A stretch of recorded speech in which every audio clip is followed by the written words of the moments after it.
Hey everyone, welcome fellow productivity seekers. I'm Garland Colson, I'm Captain Time. Some of you may notice the old school technology, the newspaper.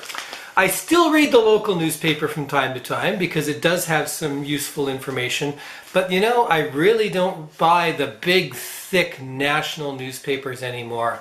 The reason is they're really expensive and there's not that much articles that are really of use to me.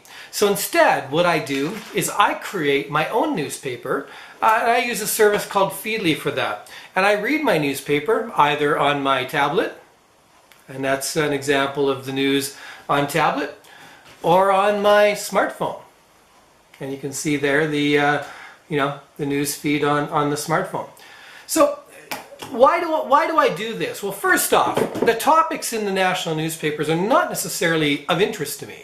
I'm not heavy into the politics stuff. I don't need to hear about all the latest murders and robberies and those kinds of negative things going on. Instead, I want to see articles on the topics I'm interested in, my hobbies, my passion, and there's almost never anything relating to time management in the newspapers, and if it is, it's so basic. It's not like they've really done a lot of research or can do anything in depth.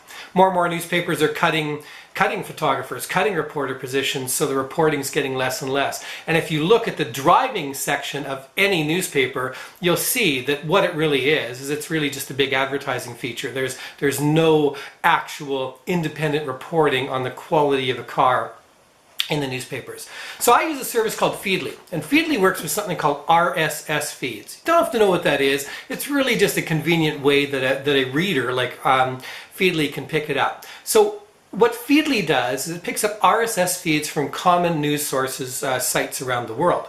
And this could be websites including blogs, and even including some national news sites such as CNN and BBC and those kinds of things. So the benefit of an RSS reader is that I can pull all those together into one feed. So when I'm looking at this, I can put it all together, say the science things I'm interested in, all the time management ones I'm interested in, I can put into a category. All the regular political news if I want. If I'm interested in the environment, I can pull together all of those. So every time I find an interesting website online that has articles I like, I just quickly save it to Feedly. There's an extension that just adds to my browser to do that. And then it's there whenever I want it.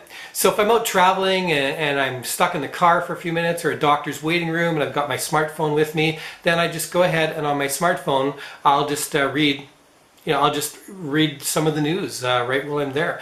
It's perfect because it's customized for me. I also use Feedly for research. So when I'm wanting to master a topic or I've got a client involved with a certain topic, what I'll do is I'll find the best articles I can on that topic, the best blog writers in the world on that topic, and I'll follow them through Feedly. And then that way I get a steady stream of news relating to that topic so I can keep up to date with what's happening for both my clients and myself. I use it for hobbies as well. Some of my hobbies, as some of you know, include stargazing, playing Native American flute, trying to play the mountain dulcimer, a long way to go on that one.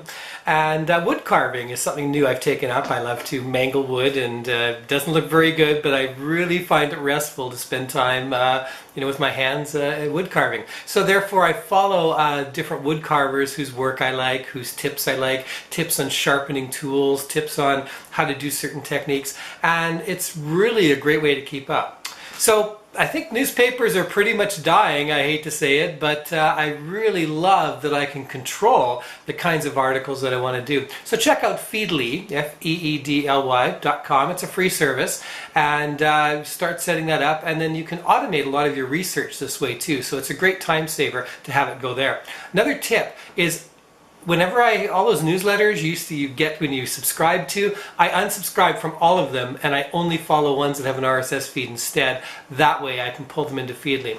With Feedly as well, the other benefit is I can just scroll through all these different articles. So I don't have to read each one. I can just see the